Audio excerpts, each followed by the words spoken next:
السلام علیکم ورحمۃ اللہ وبرکاتہ۔ آواز آ رہی ہے؟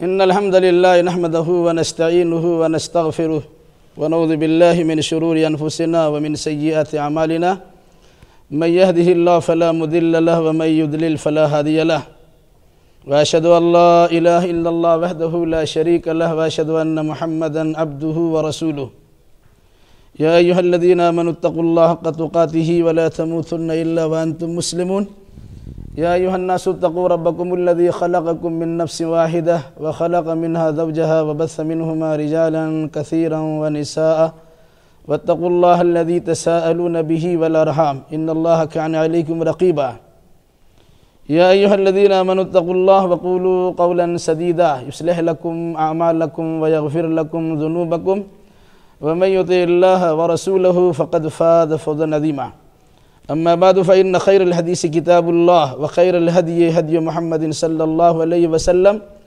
وشر الامور محدثاتها وكل محدثة بدعة وكل بدعة ضلالة وكل ضلالة في النار اعوذ بالله السميع العليم من الشيطان الرجيم بسم الله الرحمن الرحيم الطلاق مرتان فامساك بمعروف او تسريح باحسان۔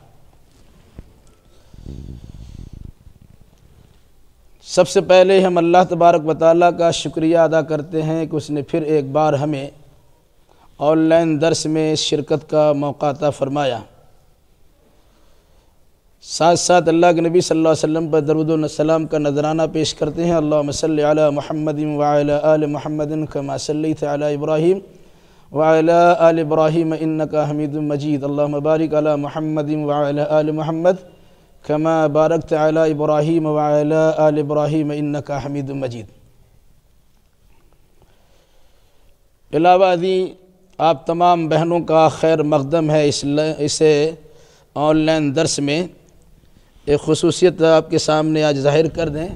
الحمدللہ میرے یہاں اس مسجد میں آف لائن کلاس کا سلسلہ 2 دن پہلے سے شروع ہو چکا ہے، اور اسی دوران آج میرا درس تھا اور ایک عنوان تھا طلاق کیوں، کب اور کیسے، جس کا ایک حصہ، ایک قسط یا پارٹ 1 آپ کے سامنے اس سے پہلے گزشتہ بدھ کو پیش کیا جا چکا ہے۔ انشاءاللہ آج اور اس کے بعد ایک دن اور بھی ہوگا، طلاق کے مسائل تفصیل کے ساتھ آپ کے سامنے رکھے جائیں گے۔ یہ بات یاد رکھیے گا کہ بہت سارے مسائل ایسے ہیں جنہیں عام طور سے بیان کرنے میں ہچکچاہٹ محسوس ہوتی ہے، اور سننے والوں کو بھی سننے کے لیے کچھ تھوڑی سی وقتی پریشانی لاحق ہوتی ہے۔ میں اس سلسلے میں معذرت خواہ ہوں، اور ساتھ ساتھ آپ بہنوں سے گزارش کرتا ہوں کہ کچھ باتیں کتاب و سنت کی روشنی میں ایسی لگیں جس سے بظاہر شرم آتی ہو، تو دین کے معاملے میں شرمانا نہیں چاہیے۔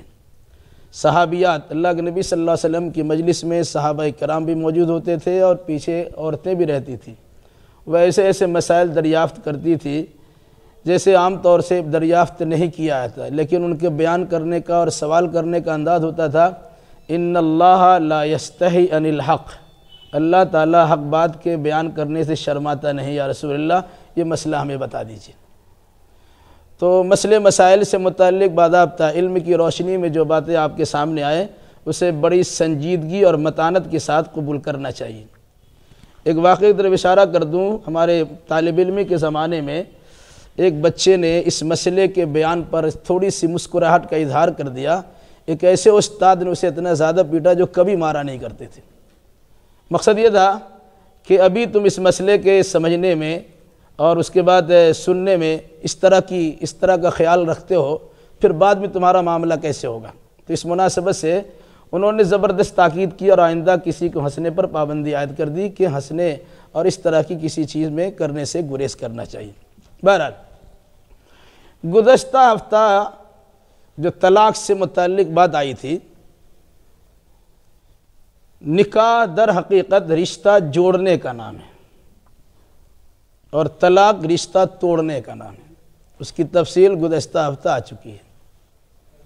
نکاح توڑنے کے کئی طریقے ہوتے ہیں، کچھ تو زمانے جاہلیت میں چل رہا تھا جس کو ختم کر دیا گیا، اور کچھ طریقہ ابھی بھی رائج اور جاری و ساری ہے۔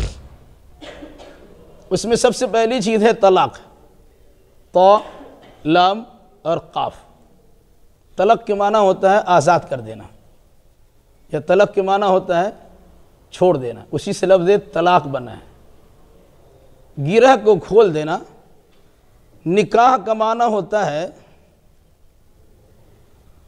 سوئی میں دھاگے کو پرو دینا، یا دھاگے میں موتی کو پرو دینا۔ اس کے لیے لفظ نکاح بولا جاتا ہے ڈکشنری کے اعتبار سے، لغت کے اعتبار سے۔ شریعت میں اس عقد مسنون کا نام ہے جو جائز طریقے سے میاں بیوی کے درمیان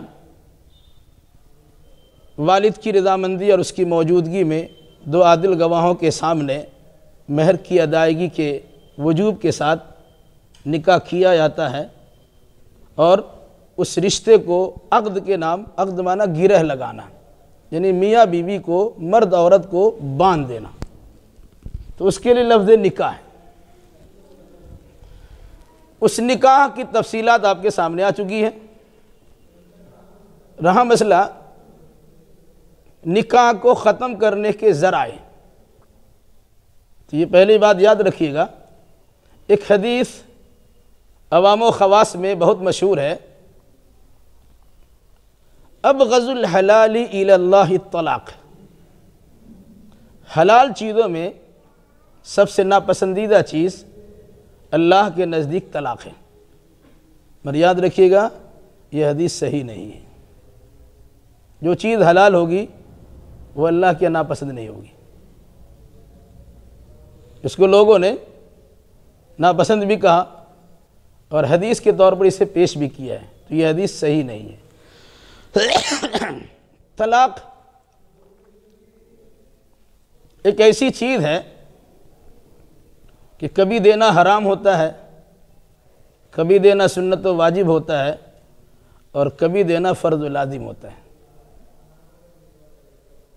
اسلام نے انسانیت کے ذہنی سکون کا خیال رکھا ہے۔ اگر دونوں کی زندگی بآسانی گزر رہی ہے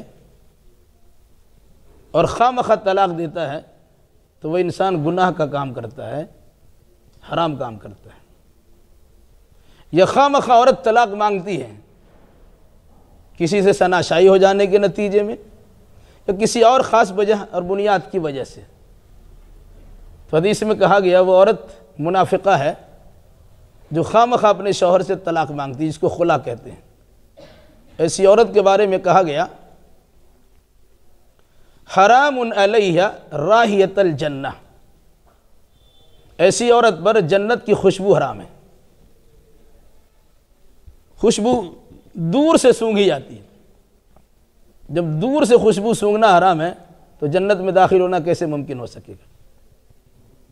لیکن خواہ مخواہ انسان کو رشتہ ازدواج میں جوڑے رکھنا، جبکہ دونوں کے درمیان زبردست تلخیاں پائی جاتی ہیں، دونوں کا سکون غارت ہو چکا ہو، دونوں کسی بھی اعتبار سے آرام و چین کے ساتھ نہ ہو، شرعی جو بھی وجوہات ہو، اسلام نے اس سلسلے میں کہا کہ بڑے اچھے انداز میں دونوں آپس میں صلح سلامتی کے ساتھ رشتہ نکاح سے الگ تھلگ ہو جاؤ۔ مرد سے کہا گیا تم شرعی طریقے سے ایک طلاق دے دو، اور عورت سے کہا گیا کہ تم شرعی طریقے سے اپنے شوہر سے طلاق مانگ لو۔ طلاق آدمی کو کب دینا چاہیے؟ عنوان ہے طلاق کیوں، کب اور کیسے۔ طلاق کیوں، اس سلسلے میں بات گزر چکی ہے۔ اگر آپ بہنوں نے شرکت نہیں کی تھی تو میرا اس سلسلے میں یوٹیوب پر اس پروگرام کا ویڈیو موجود ہے، آپ اسے ملاحظہ کر سکتی ہیں، دیکھ سکتی ہیں۔ طلاق کب، اس سلسلے میں کچھ باتیں یاد رکھیے۔ عام طور سے کچھ لوگ کہتے ہیں کہ ہمارے خاندان میں طلاق نہیں ہوتی، لیکن خاندان کا مزاج اتنا بگڑا ہوا ہے کہ آپس کے تعلقات بالکل خراب ہیں، تو خاندان بچانے کے لیے شریعت کو اب بدنام مت کیجیے۔ شریعت نے ایک بہترین طریقہ نکالا ہے طلاق کا مطلب یہ ہرگز نہیں ہوتا ہے دشمنی ہو جائے، لوگ دشمنی بنا لیتے ہیں، بلکہ طلاق کا مطلب ہوتا ہے ہم دونوں کے درمیان رشتہ ناتا نبھ نہیں پا رہا ہے تو شرعی عطا کردہ جائز حقوق میں سے ایک حق کے ذریعے سے ہم دونوں آسانی کے ساتھ علیحدگی اختیار کریں۔ بلکہ متقی و پرہیزگار انسان سے کہا گیا اگر آپ نے بیوی کو طلاق دے بھی دیا ہے تو اس طرح کے وہ اچھوت نہ بنا دیجئے، بلکہ اس کو کچھ لے دے کے رخصت کر دیجئے، جس کو متاع کہا گیا قرآن میں، فَمَتِّعُهُنَّ عَلَى الْمُوسِعِ قَدْرُهُ وَعَلَى الْمُقْتِرِ قَدْرُهُ۔ مالدار اپنے حساب سے دے گا اور غریب اپنے حساب سے، یعنی کچھ دے لے کے اسے رخصت کرے، جو تکلیف وقتی طور سے ہوئی ہے اس کا خاتمہ ہونا چاہیے۔ تو طلاق کب دی جا سکتی ہے؟ پہلی بات یہ ہے کبھی کبھی نکاح کرنے میں دھوکہ ہوتا ہے۔ آج کل تو بہت نزدیک سے تفتیش کر لی جاتی ہے، تحقیق کر لیا جاتا ہے، پہلے ہوتا یہ تھا لڑکی کچھ اور دکھایا اور نکاح کسی لڑکی سے کر دیا، یا لڑکی سے نکاح ہوا اس کے اندر بہت سارے عیوب تھے جن عیبوں کی بنیاد پر نکاح نہیں ہو سکتا تھا، بظاہر وہ عیب چھپا دیا گیا لیکن نکاح کے فوراً بعد وہ عیب ان کے سامنے ظاہر ہو گیا۔ لڑکی کے اندر کچھ ایسی جنون پاگل پنتی ہے تو شوہر سے کہا گیا اگر یہ چھپا کر آپ سے کیا گیا ہے، پہلے نہیں بتایا گیا، تب تو آپ کے اختیار ہے، لیکن سب کچھ جان بوجھ کے آپ نے نکاح کیا ہے، پھر اس بنیاد پر چھوڑنے کا حق نہیں ہے۔ اسی طریقے سے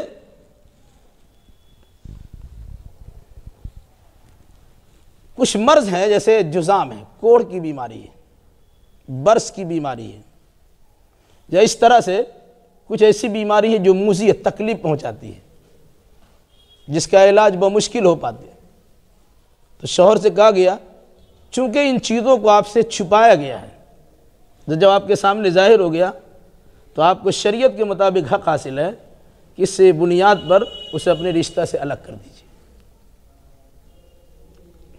عورت اگر بدخلق ہے، بات نہیں مانتی ہے، سنتی نہیں ہے، خدمت نہیں کرتی ہے، جو شریعت نے اس کو حق دیا ہے شوہر کا حق وہ بجا نہیں لاتی ہے، تو سمجھانے بجانے کی ساری تدبیر کے بعد اگر سمجھنے کے لیے تیار ہے نہیں ہے تو پھر طلاق دینے کا بھی اختیار شریعت نے دیا ہے۔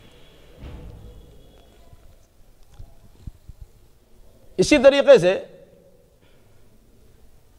ایک مسئلہ بڑا ہم یاد رکھیے گا، باپ نے یا ماں نے مطالبہ کیا بیٹا سے کہ اپنی بیوی کو طلاق دو،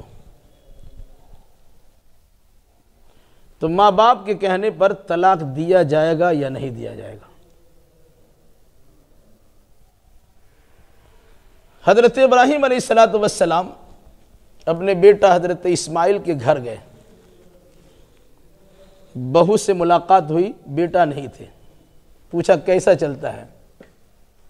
کہا بڑا مشکل سے چلتا ہے، دقت و پریشانی ہے، کچھ گھر کا عیب یا گھر سے متعلق کچھ باتیں ایک انجان آدمی کو انہوں نے بتا دیا، وہ نہیں جانتے میرا سسر ہے، ایک انجان بوڑھا سا آدمی گیا پوچھا، تو اس کے بعد جب جانے لگے تو کہا جب وہ آئے تو میرا سلام کہنا اور کہہ دینا کہ اس چوکھٹ کو بدل دو، مراد طلاق دے دو۔ حضرت اسماعیل گھر واپس آئے، ان کی اہلیہ نے کہا کہ کچھ کہا بھی ہے؟ کہا یہ کہا کہ چوکھٹ بدل دو، تو انہوں نے کہا وہ میرے والد تھے، انہوں نے تم کو طلاق دینے کا حکم دیا ہے، اس لیے میں تم کو طلاق دیتا ہوں۔ دوسری بار آئے، دوسری بہو تھی، پوچھا کیسے چل رہا ہے؟ اللہ کا شکر ہے، حالانکہ وہی حالات تھے، لیکن انہوں نے اپنے گھر کی بات کو دوسروں سے بیان کرنا مناسب نہیں سمجھا، تو حضرت ابراہیم نے کہا جب بچہ آ جا بول دینا فلاں ایسا آئے تھے، انہوں نے سلام کہا ہے اور چوکھٹ کو برقرار رکھنے کا حکم دیا ہے۔ غور کیجئے، گھر کا عیب اگر کوئی عورت کسی دوسرے کو بتاتی ہے تو شوہر کو یہ اختیار ہے کہ اس بنیاد پر بھی طلاق دے دے، کیونکہ میاں بیوی کے خوشگوار ماحول میں زندگی گزارنے کا نام نکاح ہے۔ ایک دوسرے کے بارے میں قرآن نے کہا ہے ہن لباس لکم وانتم لباس لہن، عورتیں تمہارا لباس ہیں اور تم عورتوں کے لباس ہو، یعنی ایک دوسروں کے عیوب کے چھپانے، عیبوں کے چھپانے والے ہو۔ اب اگر گھر کا عیب باہر جاتا ہے تو مرد کو ضرور غصہ آئے گا، اور شریعت نے اس بنیاد پر اس کو طلاق دینے کا حق دیا ہے۔ اور اسی چیز کو مد نظر رکھتے ہوئے حضرت ابراہیم نے بیٹے سے کہا تھا، یعنی چوکھٹ بدل دینے کے لیے، انہوں نے چوکھٹ بدل دیا۔ ایک دوسری حدیث ہمارے سامنے ہے کہ حضرت عمر ابن خطاب رضی اللہ تعالیٰ عنہ نے اپنا بیٹا حضرت عبداللہ ابن عمر سے کہا اس بیوی کو تم طلاق دے دو۔ تو حضرت عبداللہ ابن عمر رضی اللہ تعالیٰ عنہ اللہ کے نبی صلی اللہ علیہ وسلم کی خدمت میں حاضر ہوئے۔ انہوں نے کہا یہ میری بیوی ہے، میں اسے بہت زیادہ پیار کرتا ہوں، بڑی محبت کرتا ہوں، لیکن میرے والد نے انہیں طلاق دینے کو کہا۔ تو آپ نے فرمایا اتے اباک، اپنے باپ کی بات مانو، طلاق دے دو۔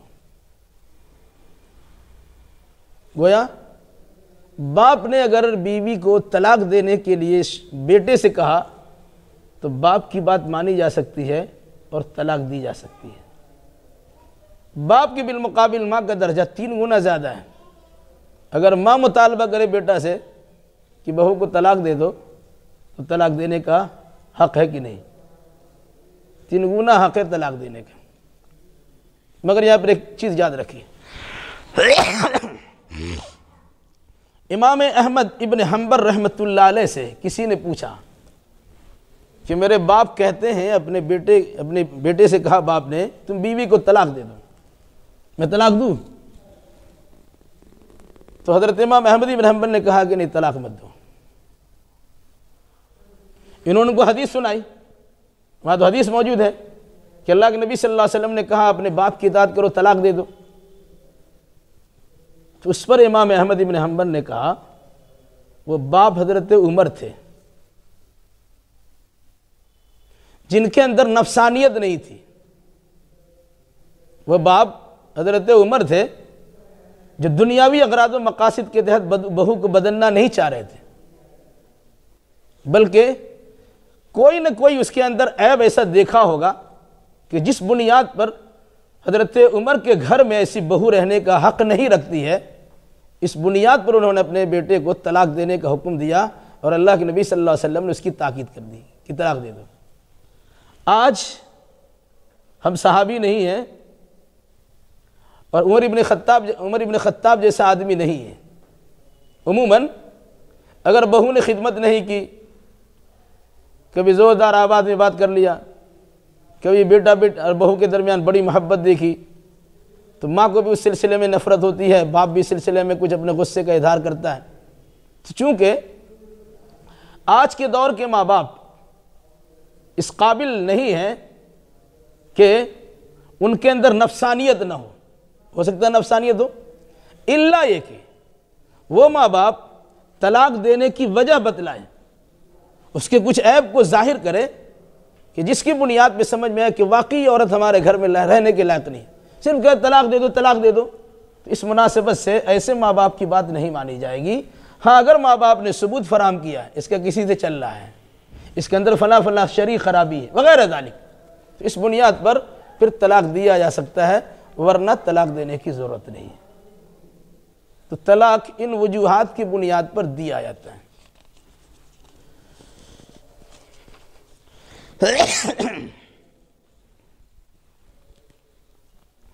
رشتہ نکاح کو ختم کرنے کا دوسرا طریقہ ہے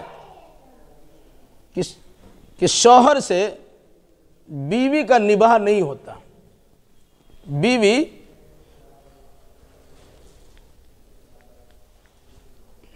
جاری آواز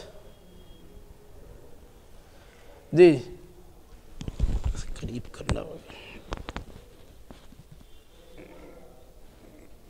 ٹھیک انشاءاللہ ہو جائے گا، ٹھیک ہے بھی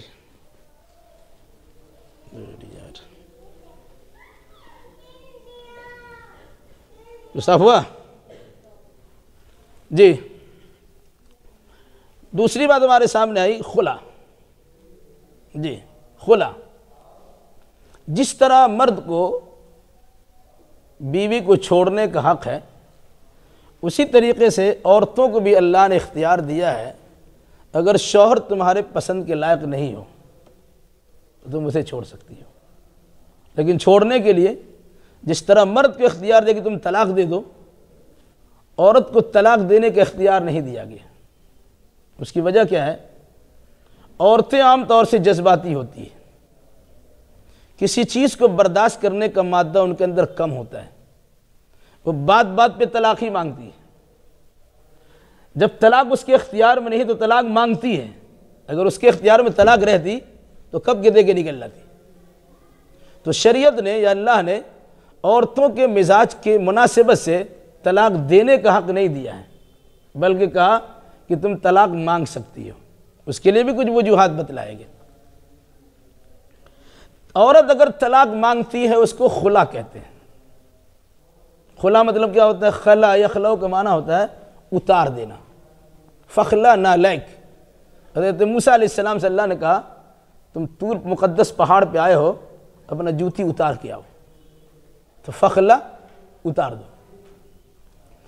تو میاں بیوی کے رشتہ نکاح کا جو لباس ایک دوسرے پہ چڑھا ہوا ہے اس کو اتار پھینکنے کا نام خلا ہے. لیکن اس کے لیے گلو خلاصی حاصل کرنے کے لیے عورت سے کہا گیا تم خود سے طلاق نہیں لے سکتی ہو، بلکہ تم کو طلاق مانگنا چاہیے. ہو سکتا ہے کہ جذبات کی بنیاد پہ تم اس سے طلاق لینا چاہتی ہو، لیکن کچھ دیر کے بعد تمہارا غصہ ٹھنڈا ہو گیا کہ اس سے رک جاتے ہیں. اگر تمہارے اختیار میں رہتا جھٹپٹ لے کے نکل جاتی. نہیں اختیار ہے، اس کا مطلب کیا ہے؟ شوہر پہ چھوڑا گیا. اب شوہر کچھ دیر کے لیے سوچتا ہے جب تک آپ کا غصہ ٹھنڈا ہو جائے گا اور رشتہ بن جائے گا. اس کے لیے خلا ہے. بلا وجہ خلا عورت نہیں لے سکتی ہے.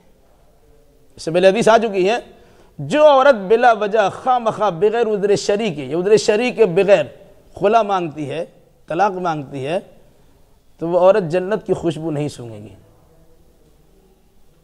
تو خلا لینے سے منع کیا گیا. لیکن اب اگر اس کے بغیر چارہ کار نہیں، دونوں کا نباہ ہوتا ہی نہیں ہے، دونوں کفتی میں ہے، پریشانی میں ہے، دقت میں ہے، الجھن میں ہے، مصیبت میں ہے، اسلام نے کہا کہ تم کو بھی طلاق مانگنے کا حق ہے. جیسے تمہارے ساتھ بھی دھوکہ ہوا،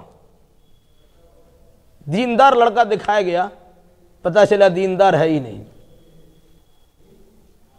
نکاح کرنے کے لیے 2-4 وقت مسجد میں آیا، امام صاحب نے شہادت تو گواہی دے دی، بڑا اچھا لڑکا ہے، 5 وقت تو نماز پڑھتا ہے، لیکن جب رشتہ متعین ہو گیا لاپتہ اسٹریٹ چلا گیا. ایسا ہوتا ہے. تو لڑکی کو بھی دیکھا دھوکہ ملا اس کو، تو لڑکی کو بھی اختیار دیا گیا کہ تمہارے ساتھ دھوکہ ہوا، تم بھی اس سے کنارہ کشی اختیار کر سکتی ہو. یہ الگ سی بات ہے کہ سماج میں اس طلاق کو اور خلا کو بہت غلط سمجھا جاتا. عام طور سے غیر شادی شدہ بچی کی شادی نہیں ہو پاتی یا غیر شادی شدہ لڑکے کا نکاح نہیں ہو پاتا، تو جس کا نکاح ٹوٹ گیا ہے ایسے لڑکا لڑکی دونوں کے لیے تھوڑی دیر کے لیے وقتی پریشانی آتی ہے رشتہ نکاح کرنے میں. یہ در حقیقت بے دینی کی بات ہے. تو شوہر اگر بد مزاج ہے، بڑا بااخلاق دکھایا گیا تھا، لیکن پہلی رات سے بد مزاجی کا سلسلہ شروع ہو گیا، عورت سے کہا گیا دیکھو ذرا کوشش کرو، مردوں سے بھی کہا گیا میل ملاپ کرنے کی کوشش کرو، اگر نہیں ہو پاتا ہے تو خلا کا راستہ عورتوں کو دیا گیا. مرد اگر مارتا پیٹتا ہے، جہیز کا مطالبہ کرتا ہے، تو عورت کو اختیار ہے کہ اس مار پیٹ سے بچے، جہیز کی ادائیگی سے دور رہے، وہ خلا لے سکتی ہے. اسی طریقے سے حق زوجیت ادا نہیں کر پاتا، یا تو بدماشی سے یا بیماری سے. بدماشی یہ ہے کہ ہم تمہارے پاس جائیں گے نہیں، تم پریشان رہو. ظاہر سی بات ہے، فطرت ہر ایک کے اندر ہے، چاہت اور خواہش ہر ایک کے اندر ہے. اگر مرد اس فطرت کے خلاف کام کرتا ہے عورت کو پریشانی ہوگی. تو کہا اگر وہ تمہاری ضرورت پوری نہیں کرتی، تمہارا شوہر تمہاری ضرورت پوری نہیں کرتا، تو عورت سے کہا گیا تم طلاق لے سکتے. اسی طریقے سے دھوکے سے اس کے نکاح کرا دیا گیا. ایسا کیس ہمارے پاس آیا، دھوکے سے نکاح کرا دیا گیا، لیکن پتہ چلا لڑکا نامرد ہے، اس کے اندر جنسی خواہشات ہے ہی نہیں. تو ایسے مرد کا نکاح کرنا جائز ہی نہیں تھا، کیونکہ خواہ مخواہ اپنی بیوی کو پریشان کریں گے، تو اس سے عورت خلا لے سکتی ہے. یا کسی وجہ سے شروع میں سب ٹھیک تھا، لیکن کچھ غلط چیزوں کے استعمال کرنے کے نتیجے میں مرد پھر نامردی سے دوچار ہو گیا، تو عورت اس سے کہے گی کہ اس کا علاج کرائیے. اگر علاج ممکن ہے تو علاج کرانا چاہیے، فوراً طلاق کا مطالبہ نہیں کرنا چاہیے. لیکن اس کو ایسا لگتا ہے کہ اس طرح کی بیماری میں مبتلا یہ ہو چکا ہے کہ اس کی مردانگی قوت واپس آ ہی نہیں سکتی ہے، تو عورت کب تک وہاں اپنا نفس مار کے رہے گی. شریعت نے کہا ایسی صورت میں تمہارا شوہر انین ہوگی. انین مطلب ہوتا ہے نامرد، تو تم اس شوہر کے پاس مت رہو، اپنا طلاق لے لو. ظاہر سی بات ہے یہ فطرت کی آواز پر لبیک کہنا ہے. معاشرے میں اگر یہ سوچا جائے، بہت سے ماں باپ دباتے ہیں، ارے طلاق ہو جائے گی تو بدنامی تمہاری ہوگی، شوہر کی بدنامی تمہاری بدنامی ہوگی. لیکن اس کے بعد عورت جو گھٹ گھٹ کی زندگی گزارتی ہے اس پر کوئی ترس کھانے والا نہیں ہے. اسلام نے کہا تمہیں گھٹ گھٹ کی زندگی گزارنے کی ضرورت نہیں ہے، رشتہ ناتا تم توڑ سکتے ہو اور الگ تھلگ ہو سکتی ہو. اس کی صورت کیا ہوگی؟ ان سے کہ علاج کرانے کے لیے علاج ممکن ہے تو ٹھیک ہے، اور علاج ممکن نہیں ہے تو اس سے رشتہ ناتا توڑ لیے. ورنہ ظاہر سی بات ہے یا تو پھر عورت دوسرا راستہ دیکھے گی نعوذ باللہ، پھر مرد اس کو کچھ کہہ بھی نہیں سکے گا، اس کے سامنے دوسروں سے یارانہ تعلقات قائم ہو جائیں گے. مرد اپنی سبکی اور کمزوری سمجھے گا، اس کے اظہار بھی نہیں کر سکتا ہے، تو وہ بھی گوارا کرتا ٹھیک ہے تم بھی کسی کے ساتھ موج مستی کر لو، ہم تمہارے ساتھ کچھ نہیں کر پاتے. تو یہ حرام کام سے بچنے کے لیے شریعت نے اختیار دیا ہے کہ تم خلا لو اور رشتہ ناطہ الگ کر لو.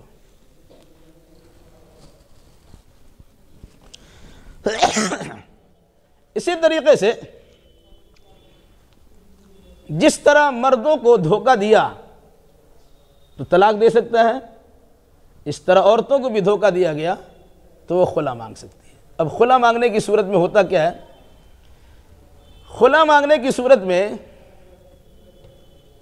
عورت سے کہا گیا شوہر نے جو تم کو مہر دیا ہے اس مہر کے وس شوہر سے طلاق مانگ لو، چاہے معمولی مہر ہو چاہے زیادہ مہر ہو. ایک صحابی حضرت ثابت بن قیس رضی اللہ تعالیٰ عنہ ہیں. ان کا رنگ ذرا سا گہرا کالا تھا، شکل و صفات اچھی نہیں تھی. شادی ہو گئی، اس عورت نے ان کی بیوی نے اللہ کے نبی صلی اللہ علیہ وسلم سے کہا یا رسول اللہ ہم اپنے شوہر کی کسی خرابی کا تذکرہ کرنا مناسب نہیں سمجھتے. دیکھیے عورت کو دیکھیے، آج کل رشتہ ٹوٹتا ہے تو شوہر بیوی کے 1000 گناہ گنانا شروع کرتا ہے، بیوی شوہر کے 1000 گناہ گنانا شروع کرتے ہیں. اس خاتون نے اللہ کے نبی سے کہا کہ میں اپنے شوہر کی کسی عیب کا تذکرہ کرنا مناسب نہیں سمجھتا ہوں، لیکن میں اسلام میں رہنے کے بعد کفر کرنا بھی مناسب نہیں سمجھتی ہوں. کفر سے مراد شوہر کی ناقدری ہو جاتی ہے. شوہر جب میرے پاس آتا ہے تو ان کے قریب جانے کا مجھے من ہی نہیں کرتا، وہ اگر مجھے بلائے گا تو ہم اس کے قریب جا ہی نہیں سکتے ہیں. اس طرح کی کیفیت ہمارے اندر ہے، طبیعت کو مار کے ہم جا بھی نہیں پا رہے ہیں، شوہر کی خدمت بھی نہیں کر پا رہے ہیں. یا رسول اللہ مجھے وہاں سے خلا چاہیے. تو اللہ کے نبی صلی اللہ علیہ وسلم ان کو بلا کے کہا یہ صورتحال ہے، ایسا کرو کہ تم کو تمہارے شوہر نے مہر کے طور پر ایک باغ دیا تھا، پورا باغیچہ دیا تھا، اس کو واپس کرو گی؟ ہم واپس کر دیں گے، اس کی زیادہ بھی چاہے تو اس کو زیادہ بھی دے سکتے ہیں، کیونکہ ہم ناقدری کرنا اور ناشکری کرنا اور کفر کرنا مناسب نہیں سمجھتے. چنانچہ اللہ کے نبی صلی اللہ علیہ وسلم نے حضرت ثابت بن قیس سے کہا یہ اپنا باغ لیجئے اور اس کو طلاق دے دیجیے. آسانی سے مسئلہ حل کرا دیا گیا. دونوں میں کسی قسم کا ایسا لگتا ہے کہ کوئی دونوں کے تعلقات خراب نہیں تھے، بھائی بآسانی مسئلہ حل کرا لیا، دونوں الگ ہو گئے، اس کی قدر وہ بھی کرتے اس کی قدر وہ بھی کرتے ہیں. اس طریقے سے خلا کا شرعی طریقہ اللہ کے نبی صلی اللہ علیہ وسلم نے ہمارے سامنے رکھ دیا ہے. اگر آج بھی کسی کے ساتھ ایسے مسائل ہوں، اللہ نہ کرے تو شریعت نے اسے یہ اختیار دیا ہے کہ تم اپنے شوہر کے عیب کو بیان کرنے کے بجائے اللہ کی شریعت کے مطابق اپنا فیصلہ کرا لو اور اس سے رشتہ ناتا الگ کر کے تم اپنا خوش رہو، ان کو بھی خوش رہنے دو۔ یہ ہوا طلاق اور خلا کا مسئلہ۔ ایک تیسری چیز ہے، نکاح کو توڑنے کے لیے فسخ نکاح ہے، نکاح باطل کر دینا۔ نکاح باطل کیوں کیا جائے گا؟ نکاح باطل کرنے کی صورت کیا ہے؟ اولاً جو نکاح ہوا وہ نکاح ہی صحیح نہیں تھا۔ جیسے شریعت کے مطابق لڑکی کے نکاح کے لیے شرط یہ ہے کہ اس کا گارجین بھی راضی ہو۔ بغیر گارجین یا بغیر والد ولی کی رضامندی کے اگر کوئی عورت اپنا نکاح کرا لیتی ہے تو ابو داؤد کی حدیث حضرت عائشہ سے روایت ہے، ایما امرأۃ نکحت نفسها بغیر اذن ولیہا فنکاحها باطل فنکاحها باطل فنکاحها باطل۔ جو عورت اپنا نکاح اپنے ولی کی اجازت کے بغیر کرا لے، اس کا نکاح باطل ہے، اس کا نکاح باطل ہے، اس کا نکاح باطل ہے، 3 بار فرمایا۔ گویا جو عام طور سے بھاگ بھگول کا نکاح ہوتا ہے، والد کو پتہ بھی نہیں ہے، اب بچی کہیں بھاگ کے نکاح کر لیتی ہے۔ لڑکا اگر اس طرح اپنے گارجین کو بتائے بغیر نکاح کرتا ہے، اس کا نکاح ہو جاتا ہے لیکن ماں باپ کو وہ نافرمان کہلائے گا۔ لڑکی اگر ولی کی رضامندی کے بغیر نکاح کرا لیتی ہے تو نکاح بھی نہیں ہوگا اور ماں باپ کا نافرمان بھی کہلائے گی۔ تو اگر ایسا نکاح ہو گیا تو اس نکاح کو باطل کر دینا چاہیے۔ یہ کام شرعی عدالت کا ہے کہ نکاح فسخ کر دے، ان دونوں کے درمیان رشتہ ناتا نہیں ہو سکتا ہے۔ ایک بات۔ دوسری بات، کبھی مرد نے کسی محرم سے شادی کر لیا، جس سے نکاح کرنا حرام ہے، اس سے نکاح کر لیا۔ آج کے لیے وبا پھیلا ہوا ہے، یہ بیماری پھیلی ہوئی ہے، بھائی بہن ایک ساتھ رہتے ہیں تو ایک ساتھ نکاح بھی کر لیتے ہیں۔ استغفر اللہ۔ دوسروں کے ساتھ کیوں جائیں گے؟ اپنے بہنی کے ساتھ رہیں گے، اپنے بھائی کے ساتھ رہیں گے۔ یہ مسائل بھی ہیں۔ اولاً تو وہ نکاح ہوتا ہی نہیں ہے، اگر ہوا بھی تو سوسائٹی کی ذمہ داری ہے اس نکاح کو فسخ کر دے، توڑوا دے۔ اسی طریقے سے شوہر نے اپنی سالی سے شادی کر لیا، یا بیوی کے دوسری بہن سے شادی کر لیا، یا بیوی کے پھوپھی سے شادی کر لیا، یا بیوی کے خالہ سے شادی کر لیا، بیوی کے رہتے ہوئے۔ جب ایک بیوی موجود ہے اس کی دوسری بہن سے نکاح نہیں کر سکتے، چھوٹی بہن ہو یا بڑی بہن۔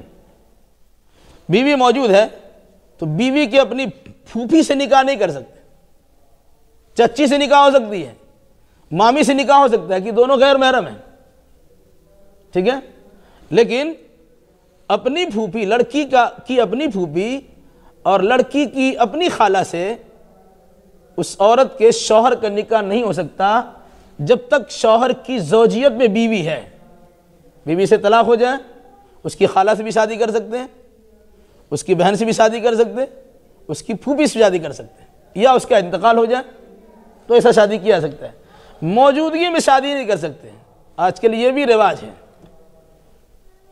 سالی کو لوگ سمجھتے ہیں آدھا گھر والی ہے، لا حول ولا قوت الا باللہ، ایک میں ایک فری کا معاملہ ہوتا ہے، بیٹی دے ہی رہا ہے، دوسری بیٹی کو بھی دے دیا، تھوڑی سی بیماری کیا ہوئی اور اس کے گھر میں رہنا جانا شروع ہوا۔ کبھی ایسا ہوتا ہے، بلکہ اکثر و بیشتر ایسا ہوتا ہے، اس کے ناجائز سمبند، ناجائز تعلقات ہو جاتے ہیں، لوگ اس کو غلط بھی نہیں سمجھتے، اور کبھی اس ناجائز کو جائز بنانے کی شکل کرتے ہیں تو شریعت اسلامیہ کی حد توڑ دیتے ہیں، چلو تم سے بھی شادی کر لیتے ہیں۔ ایسے بھی لوگ ہیں، آج بھی شہر کلکتہ میں 2 بہن کو رکھنے والے موجود ہیں، تو وہ نکاح نہیں ہوتا۔ اب اگر کسی نے نکاح طریقہ سے نکاح اپنا کر کے، نکاح کا خطبہ دلا کر کے نکاح کر لیا، تب بھی وہ نکاح نہیں ہوگا۔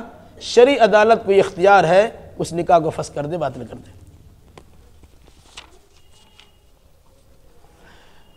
طلاق کی طرح ایک شکل ہے ایلا، لوگ اس کو طلاق ہی سمجھا کرتے تھے، لیکن اس کو ہم تھوڑی سی تفصیل بتائیں۔ ایلا کا مطلب ہوتا ہے قسم کھا لینا۔ اللہ کے نبی صلی اللہ علیہ وسلم نے بھی ایلا کیا ہے، اپنی بعض بیویوں سے کہا 1 مہینے تک تم سے ملیں گے نہیں، قسم کھا کر کہا 1 مہینے تک تمہارے ساتھ رشتہ ناتا نہیں قائم کریں گے۔ اس کو کہتے ہیں ایلا، قسم کھانا۔ اس کی حد بندی اللہ تبارک و تعالیٰ نے متعین کی ہے، کہا والذین یؤلون من نسائہم تربص 4 اشہر، زیادہ ایلا 4 مہینے تک کی ہو سکتی ہے۔ کوئی آدمی اپنی بیوی سے کہیں ہم 4 مہینے تک تم سے ملیں گے نہیں، اس حد تک تو قسم کھانے کی اجازت ہے۔ اب اگر 4 مہینہ گزرا، اب 2 ہی راستہ ہے، یا تو اسے بیوی بنا کے رکھیں یا طلاق دیں۔ فقہ حنفی میں یہ مسئلہ ہے، اگر کسی نے اپنی بیوی سے 4 مہینے کے لیے ایلا کر لیا، قسم کھا لیا کہ تم سے نہیں ملیں گے، 4 مہینہ گزرا طلاق پڑ جائے گی۔ لیکن یہ صحیح نہیں ہے، صحیح یہی ہے کہ 4تھے مہینے تک انتظار ہوگا۔ اب مرد سے کہا جائے گا یا تو رکھو، لا تذروها کالمعلقہ، لٹکی ہوئی شکل میں عورت کو مت رکھو، یا تو رکھو یا تو طلاق دو۔ جو مہینوں اور برسہ برس چھوڑ کے چلے آتے ہیں، شریعت کی خلاف ورزی کرتے ہیں، کہا یا تو رکھو یا تو چھوڑو۔ تو 4 مہینے تک ایلا کرنے، قسم کھانے کی اجازت ہے۔ ہاں اگر کسی نے قسم کھا لیا اور 4 مہینے سے پہلے اس سے ملنا چاہتا ہے، اور چاہیے بھی، اتنی سختی ٹھیک نہیں، غصہ ٹھیک نہیں ہے، تو شریعت نے قسم توڑنے کا کفارہ بیان کیا، کہا قسم کھانے والا اپنے قسم کو توڑ دے تو ایک غلام آزاد کرے۔ غلام کا زمانہ نہیں ہے تو کہا کہ 10 مسکین کو کھانا کھلائے یا 10 مسکین کو کپڑا پہنائے۔ قسم توڑنے کا کفارہ کسی بھی معاملہ میں قسم کھا لے، صرف طلاقی کا نہیں ہے۔ قسم اللہ کی تم سے ہم بات نہیں کریں گے، تو آپ کو بات کرنا ضروری ہے، بات کیجئے اور قسم کا کفارہ دیجئے۔ 10 مسکین کو کھانا کھلائیے یا 10 مسکین کو کپڑا پہنائیے۔ اگر یہ 2 کام نہیں کر سکتے تب کہا گیا تو 3 دن کا روزہ رکھیے۔ قسم کا کفارہ دینے کے لیے 10 مسکین کو کھانا کھلانا ہے، 10 مسکین کو کپڑا پہنانا ہے، 2 کام نہیں کر سکیں گے تو 3 روزہ رکھنا ہے۔ بہرحال تو یہ ایلا ہے، ایلا کرنے کی اجازت ہے، کبھی کبھی سمجھانے کے لیے، کچھ تھوڑی سختی کرنے کے لیے، تمہاری یہ حرکت ہے، ہم اتنے دن تم سے نہیں ملیں گے، گنجائش ہے، لیکن جتنا جلدی ممکن ہو سکے آپس کے مسائل کو حل کر لینے چاہیے۔ طلاق دینے کا زمانہ جاہلیت میں ایک طریقہ تھا، ایک طریقہ تھا زہار کا۔ زہار کا مطلب ہوتا ہے کوئی آدمی اپنی بیوی سے کہتا ہے انت علی کزہر امی، تم میرے اوپر ایسے ہی ہو جیسے میری ماں کی پیٹھ۔ مراد ہوتا تھا جس طرح میری ماں میرے لیے حرام ہے، اس طرح تم بھی مجھ پر حرام ہوگی۔ تو زمانہ جاہلیت میں اس طرح کا زہار کر کے لوگ اپنی بیوی سے کنارہ کشی اختیار کر لیتے تھے، اور یہ طلاق سے بھی زیادہ اہم ہوتا تھا۔ طلاق میں تو آدمی طلاق دے رہا ہے، 1000 طلاق دیتا ہے پھر لے کے چلا آتا ہے، تو اسلام نے اس کی حد بندی کر دی کہ نہیں، یہ زمانہ نہیں چلے گا، نہیں، اب اس کی حد بندی ہے۔ 2 طلاق تک تو حق ہے رجوع کرنے کا، لیکن تیسری طلاق دے دیا تو پھر تم کو رجوع کرنے کا حق نہیں ہے، پابندی لگا دی، 3 طلاق کی حد بندی کر دی۔ طلاق کے مقابلے میں زہار کا معاملہ تھا، اگر کسی نے اپنی بیٹی سے ایسا کہہ دیا، بیوی سے ایسا کہہ دیا، تو میری ماں کی طرح ہے، تو میری بہن کی طرح ہے، تو میری بیٹی کی طرح ہے، یعنی جس طرح یہ سب ہمارے لیے حرام ہے اس طرح تم بھی حرام ہو، اس طرح بول دینے کے نتیجے میں وہ عورت ہمیشہ کے لیے حرام ہو جاتی تھی۔ اسلام نے اس رسم کو ختم کر دیا کہ نہیں، ایسا نہیں ہے۔ حضرت خولہ بنت ثعلبہ رضی اللہ تعالیٰ عنہ ایک عورت ہے، ان کے شوہر نے بڑھاپے میں ان سے زہار کر لیا، اپنی بیوی سے کہا انت علی کزہر امی، تو میرے سامنے ایسے ہی ہو جیسے میری امی کی پیٹھ ہے۔ تو یہ اللہ کے نبی صلی اللہ علیہ وسلم کے پاس آئی، یا رسول اللہ کوئی مسئلہ نکالیے، آپ سے پوچھا گیا، اب نے کہا ہمارے پاس کوئی حل نہیں ہے۔ چونکہ زمانہ جاہلی سے چلا آ رہا تھا، اللہ تمہارا کام ختم ہو گیا، البتہ بعض روایت میں کہا کہ نہیں، ہم توقف کرتے ہیں، ہمارے پاس کوئی حکام تو نہیں ہے، اللہ کی جانب سے، اللہ کے نبی صلی اللہ علیہ وسلم کی طرف سے، کہاں چلا گیا، اللہ کے نبی صلی اللہ علیہ وسلم کی طرف سے کہا گیا، ٹھیک ہے، اصل میں لگتا ہے نیٹ ورک مسئلہ ہے، دیکھنا پڑے گا، کیا آواز جی قریب ہونے سے ہوتا ہے، جی بتائیے، اور ڈگ رہے دیکھتے ہیں انشاءاللہ آئندہ دوسرا خیال کیا جائے گا۔ جی کیا بات چل رہی تھی؟ زہار کا۔ حضرت خولہ بنت ثعلبہ نے اللہ کے نبی صلی اللہ علیہ وسلم سے شکایت کی، کہا دیکھیے میرے شوہر نے مجھے زہار کر دیا ہے، ہم بڑھاپے کو پہنچ چکے ہیں، ہمارے پاس تو اب کچھ نہیں ہے، اور بڑھاپے کو پہنچ چکے ہیں، میری زندگی کیسے گزرے گی، کچھ کیجئے۔ ہم نے کہا ہم کیا کر سکتے ہیں؟ اتنا اصرار و الحاح کے ساتھ اس خاتون نے اللہ کے نبی صلی اللہ علیہ وسلم سے حجت و تکرار کیا کہ قرآن نے اسے بحث و تکرار سے تعبیر کیا۔ چنانچہ 28واں سپارہ میں کہا قد سمع اللہ قول التي تجادلك في زوجها وتشتكي الى اللہ واللہ يسمع تحاوركما۔ کیا فرمایا؟ اللہ نے اس عورت کی بات کو سن لیا جو عورت اپنے شوہر کے بارے میں آپ سے بحث کر رہی تھی۔ اللہ آپ دونوں کی گفتگو کو سن رہا تھا۔ پھر اس کے بعد اللہ تبارک و تعالیٰ نے ایک حل نکالا۔ حل کیا بتایا؟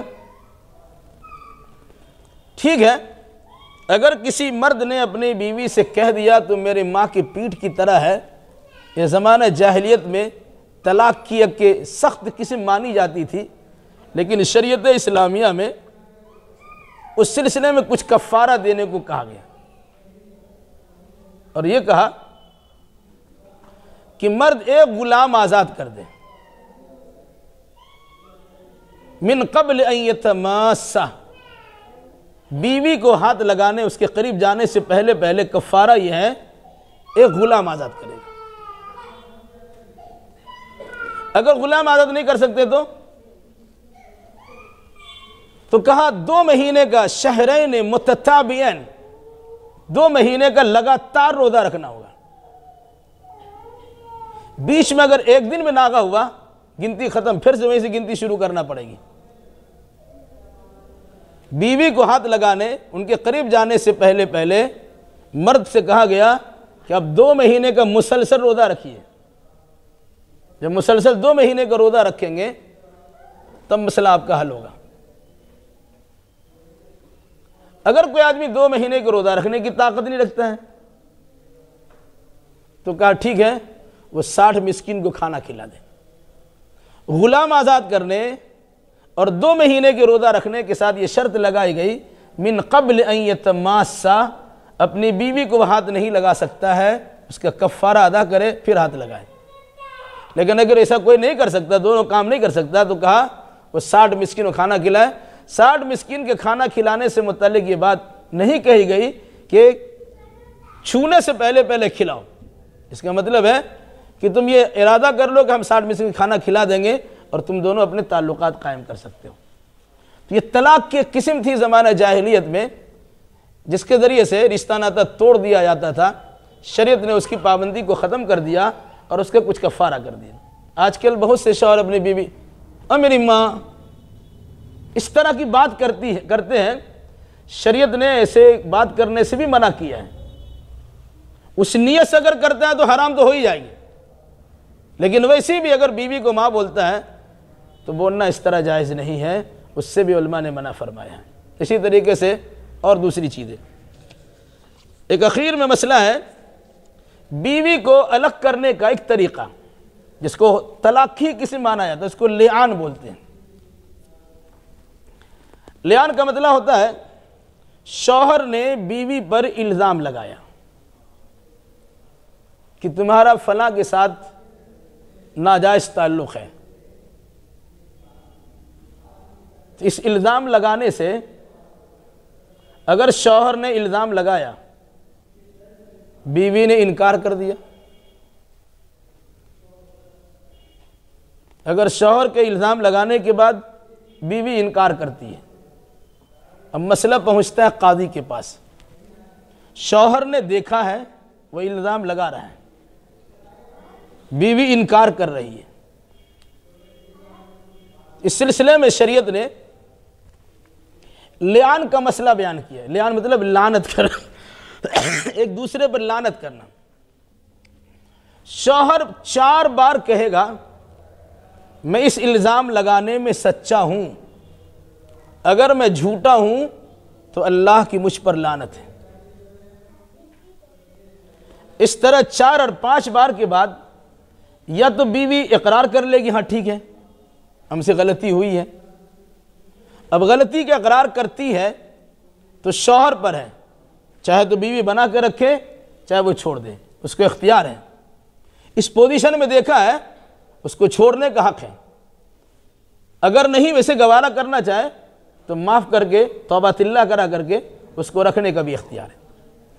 لیکن اگر شوہر نے کہا کہ تم نے یہ کام کیا اور بیوی نے انکار کیا، شریعت کے مطابق قاضی کے پاس یہ مقدمہ گیا تو قاضی کہے گا ٹھیک ہے آؤ ہمارے سامنے.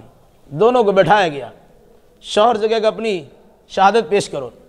تو شوہر 4 بار قسم کھا کر کہے گا میں اللہ کی قسم کھا کر کہتا ہوں، میں اللہ کی قسم کھا کر کہتا ہوں، میں اللہ کی قسم کھا کر کہتا ہوں، میں اللہ کی قسم کھا کر کہتا ہوں میں نے جو الزام تم پر لگایا جس کو تم الزام سمجھتے ہو یہ حقیقت میں ہے، میں اس میں سچا ہوں، جھوٹا نہیں ہوں. اور 5ویں بار کہے گا اللہ کی قسم کہتا ہوں اگر میں اس مسئلے میں جھوٹا ہوں تو اللہ کی مجھ پر لعنت ہو. اب عورت پر ذمہ داری ہے تو انکار کر دے، اقرار کر دے. انکار کرتی ہے تو پھر شوہر کا اختیار رکھے یا نہ رکھے. لیکن اگر وہ انکار کرتی ہیں تو شریعت نے پھر عورت سے کہا کہ تم اس طرح 5 بار کہو میں قسم کھا کر کہتی ہوں، میں قسم کھا کر کہتی ہوں، میں قسم کھا کر کہتی ہوں، میں قسم کھا کر کہتی ہوں کہ میرا شوہر الزام لگانے میں جھوٹا ہے، اور اگر میرا شوہر سچا ہے تو مجھ پر اللہ کا غضب نازل ہو. یہ 5ویں بار کہے گی. جب یہ لعان کرا دیا گیا تو ان دونوں کے درمیان جدائیگی کرا دی جائے گی کہ ایسی جدائیگی ہے پھر دونوں کبھی ایک ساتھ مل ہی نہیں سکتے. اب دونوں کو غلطی کا احساس، ظاہر سی بات ہے. اس طرح مقدمہ اللہ کے نبی کے سامنے لایا گیا، شوہر نے الزام لگایا، بیوی نے انکار کیا تو آپ نے فرمایا تم میں سے کوئی ایک تو ضرور جھوٹا ہے. اب تم ماننے کے لیے تیار نہیں لیکن جھوٹا تو ایک ضرور ہے. اب اگر تم جھوٹ بولتے ہو تم اس کی ذمہ داری تم سمجھو، تمہارا معاملہ تمہارا خدا دیکھے گا. چونکہ ہمارے سامنے شریعت نے حکم اس طرح سے دیا ہے دونوں کا مسئلہ اس طرح آ جائے، دونوں اپنی بات پہ جمے ہوئے رہیں، دونوں میں جدائیگی کرا دی جائے گی. طلاق سے جدائیگی ہونے کی صورت میں عدت کے اندر رجوع کرنے کا حق ہے. عدت 2 مرتبہ کر طلاق دینے کی صورت میں دوبارہ نکاح تجدید نکاح کرنے کا اختیار ہے. خلا کرنے کی صورت میں پھر اثر نو نکاح کرنے کا اختیار ہے. لیکن اگر لعان کرا دیا گیا تو پھر دونوں ہمیشہ ہمیشہ کے لیے ایک دوسرے پہ حرام ہو جاتے ہیں. کبھی ایک دوسرے کو ساتھ نہیں دیا جا سکتا ہے، ساتھ نہیں رکھا جا سکتا ہے. اس کو کہتے ہیں لعان، لعنت کا معاملہ کرنا. تو طلاق سے متعلق چند باتیں تھی، کب طلاق دی جاتی ہے اس کو یاد رکھیں. اسی طریقے سے ایک بات یاد رکھیے گا کہ اگر کسی عورت کا شوہر غائب ہو جاتا ہے، کسی عورت کا شوہر غائب ہو جاتا ہے، وہ بھی شریعت کے مطابق مقدمہ دائر کرے گی، قاضی سے کہے گی میرا شوہر غائب، ہم کیا کریں؟ مفقود الخبر اس کو بولتے، کوئی خبر ہی نہیں ہے. تو عورت جب مقدمہ دائر کرے گی تو اسے کہا جائے گا کہ تم 4 سال انتظار کرو. 4 سال انتظار کرنے کے بعد دیکھا گیا اس کا شوہر لوٹ کے نہیں آ رہا ہے، کوئی خبر بھی نہیں ہے، تو بیوی سے کہا جائے گا تم سمجھ لو کہ تمہارا شوہر کا انتقال ہو گیا، اب 4 مہینہ 10 دن عدت گزارو، پھر اس کے بعد تم نکاح کرنا چاہو تو کر سکتے ہو. یہ ہے طلاق کب دینے کی شکل. طلاق کیوں گزشتہ ہفتہ، طلاق کب، اب آئندہ ہفتہ انشاءاللہ الرحمن طلاق کس طرح دی جاتی ہے، شریعت نے طلاق کیوں رکھا ہے اور اس کو طریقہ دینے کا طریقہ کیا بتلایا ہے، اس سلسلے میں تفصیلات آپ کے سامنے رکھیں گے. اللہ رحم فرمائے.